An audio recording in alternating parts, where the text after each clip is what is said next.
Good evening বন্ধুরা, আজকে হচ্ছে দার্জিলিংয়ে আমাদের প্রথম দিন। তো সকালবেলায় তো মেল মার্কেটের ওইদিকে গিয়েছিলাম, সেটা তোমাদের সাথে আগের ভিডিওতে শেয়ার করেছি। আর দার্জিলিংয়ের রাতের বেলায় কীরকম লাগে মেল মার্কেটটা, সেটাই আজকে তোমাদের ঘুরে দেখাবো। তো চলো পুরো ভিডিওটা দেখতে থাকো। তো আমি তো সন্ধ্যাবেলায় রেডি হয়ে গেছি, আর এখানে হালকা হালকা শীতও আছে, তাই হালকা একটা সোয়েটার পরে নিলাম। তো এখন আমরা যাচ্ছি মেল মার্কেটের দিকে। পুরো ভিডিওটা দেখতে থাকো, আশা করি তোমাদের ভালো লাগবে। আর আমি কোনোদিন এর আগে দার্জিলিং আসেনি, বরের সাথে এই প্রথম আমার ঘুরতে আসা কোথাও এতটা দূরে। তো এই দেখো এখানে ম্যাপে দেয়া আছে কোথায় কোথায় ঘুরতে যাওয়ার মতো জায়গা আছে, সেটা আমার বর দেখে নিল, কারণ কালকেই আমরা ঘুরতে বেরোবো, অনেক জায়গায় যাব, সেগুলো তো তোমাদের সাথে শেয়ার করব। পুরো ভিডিওটা দেখতে থাকো। তো এই দেখো মেল মার্কেটের চারপাশে রাস্তার ধারে এরকম কত ফুডের স্টল নিয়ে বসেছে, খাবারের স্টল, আরও অনেক কিছু নিয়ে বসেছে, সোয়েটার, চাদর, এইসব বিক্রি হচ্ছিল। আর এই দেখো এখানে কিন্তু ভুট্টাও বিক্রি হচ্ছিল, চাউমিন, মোমো, এগরোল, মোগলাই সমস্ত কিছু বিক্রি হচ্ছিল, চাইনিজ যা যা আইটেম পাওয়া যায় সব কিছুই বিক্রি হচ্ছিল। তো আমরা তো এখান থেকে মোমো খাবোই, কারণ দার্জিলিংয়ে এসেছি, মোমো না খেলে হবে না। এরকম ঠান্ডা ঠান্ডা ওয়েদারে গরম গরম মোমো খেতে তো ভালোই লাগে। কিন্তু এখানে একটাই প্রবলেম, সব কিছুর দাম ডবল। আমাদের ওখানে যেমন 10 টাকায় 6টা ফুচকা পাওয়া যায়, এখানে 20 টাকার 6টা। আবার এখানে হচ্ছে গিয়ে আমাদের ওখানে 40 টাকার মোমো 6টা দেয়, এখানে 80 টাকার মোমো 6টা দিচ্ছে।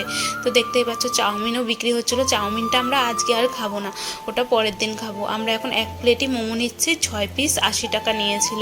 তো এই যে গরম গরম মোমো নিয়ে নিয়েছি, বর আর আমি দুজনায় খাবো। আর মোমোগুলো সত্যি দারুণ খেতে ছিল। দার্জিলিংয়ের মোমো সত্যিই খেতে খুব সুন্দর হয়, তোমরা আসলে অবশ্যই মোমোটা কিন্তু খেয়েও। তো দেখো আরও কত কিছু দোকান ছিল এখানটায়, আর আজকে পুরোটাই তোমাদেরকে ঘুরে ঘুরে দেখাবো। আর সেই মেল মার্কেটের ওই দিকটাতে তো যাবোই, সেগুলো ওইদিকে কি আছে না আছে সবটাই তোমাদেরকে দেখাবো। তো পুরো ভিডিওটা দেখতে থাকো, আশা করি তোমাদের ভালো লাগবে। তো এই দেখো গ্ল্যানারিসের সামনে দিয়ে আমরা এখন যাচ্ছি। আর সকালবেলায় দেখলাম এটা খোলা ছিল, রাতের বেলায় এটা দেখি বন্ধ, মনে হয় রাতে এটা খোলে না। আমি ঠিক জানি না, তোমরা যারা যারা দার্জিলিংয়ে গেছো কমেন্ট করে জানাবে, এটা কি রাতে বন্ধ থাকে নাকি আজকের দিনটা বন্ধ ছিল, সেটা আমি বুঝতে পারছি না। তো যাই হোক, ওটা বন্ধ দেখে খুবই খারাপ লাগলো, যদি খোলা থাকতো হয়তো ভেতরে যেতাম। তারপর দেখো এই জায়গাটা কত সুন্দর লাগছে, ফোয়ারার মতো জল পড়ছে চারদিকে। এখানের থেকে আবার কুকুরগুলো দেখে জলগুলো খাচ্ছিল। তো এই যে এখন আমরা যাচ্ছি, এইটা দেখো কত সুন্দর, এই রেস্টুরেন্ট না কি এটা জানি না, ঠিক বলতে পারবো না, কিন্তু এটা দেখো কতটা সুন্দর লাগছে। আর এর ভেতরে না এইদিকে এই গাছগুলো মনে হয় বিক্রি হচ্ছিল না সাজিয়ে রেখেছে, সেটাও আমি বলতে পারবো না, হয়তো বিক্রিই হচ্ছিল। তো আজকে আর গাছগুলো নেব না, গাছ নেওয়ার খুবই ইচ্ছা আছে, ওই যেদিনকে বাড়ি যাব সেদিনকে আমরা গাছ নেব। আর এখানে দেখলাম গাছগুলোর দাম বেশি, কিন্তু সকালবেলায় আর এক জায়গায় দেখেছিলাম, হয়তো ওখানে দাম কমও হতে পারে। একজন নিয়ে অনেক রকমের গাছ নিয়ে বসেছিল। তো এখন দেখো আমরা মেল মার্কেটে ঢুকে গেছি। এই মার্কেটটা না ভীষণ বড়। আর দেখো সবাই এখন সব কিছু দেখি গোটানো শুরু করে দিয়েছে, ওই 9টা 9:30 মতো বাজে, বেশি না রাতও হয়নি। এখানে দেখি মানে অল্প রাত থাকতে থাকতেই সবাই দোকান টোকান সব কিছু বন্ধ করে দেয়, কিছু কিছু দোকান খোলা থাকে, আর বেশিরভাগ দোকানে দেখি বন্ধ হয়ে যাচ্ছিল। তারপরে দেখো এই জায়গাটায় এসে আমরা একটুখানি বসলাম, অনেকক্ষণ বসে করেছি, হাঁটাহাঁটি করে প্রচণ্ড গরম ধরে গেছে, একটুও শীত লাগছিল না, তাই সোয়েটারটা খুলে বরের হাতে দিলাম। ও তো প্রথমে নিতেই চাইছিল না, বলছে তোমার সোয়েটার তুমি রাখো, দিয়ে যাই হোক দিলাম। আমি বললাম যে ভিডিও করছি, তুমি একটুখানি ধরো। তারপরে দেখো আমরা ওই সাইড দিয়ে এসেছিলাম, এখন এই সাইড দিয়ে যাব।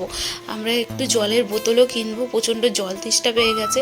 আর এই সাইডেও দেখো এই যে ফুডের স্টলগুলো বসেছে, এই যে সমস্ত দোকান, কিছু কিছু দোকান খোলা আছে, আবার কিছু কিছু দোকান কিন্তু বন্ধও হয়ে গেছে, দেখতেই পাচ্ছ তোমরা।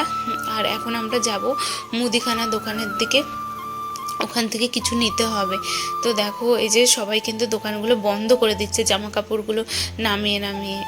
আর এই দেখো এই কিছু কিছু দোকান কিন্তু খোলা আছে এখনও। তো চলো দেখি কি নেওয়া যায়, সবটাই তোমাদের সাথে শেয়ার করে দেখতে থাকো। আর এই যে এইটা না ওইটা, এই যে এখানে অনেক রকমের লজেন্স আছে, আমি এটা নেব। এই কালোটাকে আমার খুব পছন্দ হয়েছে, এই কালোটা দেখতে ভালো লাগছে, আমি এটা খাবো না, রেখে দেবো।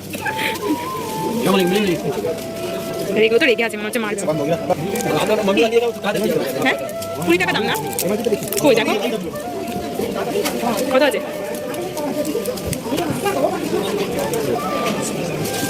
এই দেখো আমি এই ক্যান্ডিটা নিলাম, 20 টাকা দাম, পড়ে যাবে। দেখতে দেখো কত সুন্দর লাগছে। এইগুলো সবাইকে একটা করে নিয়ে গিয়ে দিয়ে দেবো। আচ্ছা, এখান থেকে জলও নিয়ে নিচ্ছি, একটা বড় ছোটো ছোটো ডামগুলো আছে না, ওগুলো নিয়ে নিচ্ছি। জলটা তো লাগে সবসময়, খেতে লাগবে, যেহেতু 3 দিন থাকবো। আমি ওকে বললাম একটা ডামই নিয়ে নাও। তো বরকে বললাম একটা বড় জলের বোতল নিয়ে নিতে, তো সেটাই ও নিয়ে নিল। আর 3-4 দিন থাকবো তো লাগবে জল, তার জন্য দেখো। আর ওই 20 টাকা দিয়ে ওই ক্যান্ডিটা নিয়েছি, ওইটুকুনি ক্যান্ডির দাম বলে 20 টাকা। তো যাই হোক, নিয়ে এখন আমরা যাচ্ছি হোটেলের দিকে। আর দেখো আমাদের হোটেলে যেতে গিয়ে এই যে সামনে এটা পড়ছে, কত সুন্দর লাগছে। আর এখানে একটা কিন্তু ভীষণ বড় ঘড়ি ছিল, তো ঘড়িটা আমি ক্যামেরাতে পুরোটা নিতে পারিনি। তারপরে দেখো আমরা হোটেলে চলে এসেছি। আর এই যে সেই কিউট যেই লজেন্সটা কিনেছিলাম, এটা ভেবেছিলাম প্রথমে খাবো না, কিন্তু দেখে আবার খেতেও ইচ্ছা করছে, আবার মনে হচ্ছে এটাকে রেখে দিই। তো এই দেখো খেয়ে নিলাম, খেতে কিন্তু অতটাও বেশি ভালো ছিল না, ওই দেখতেই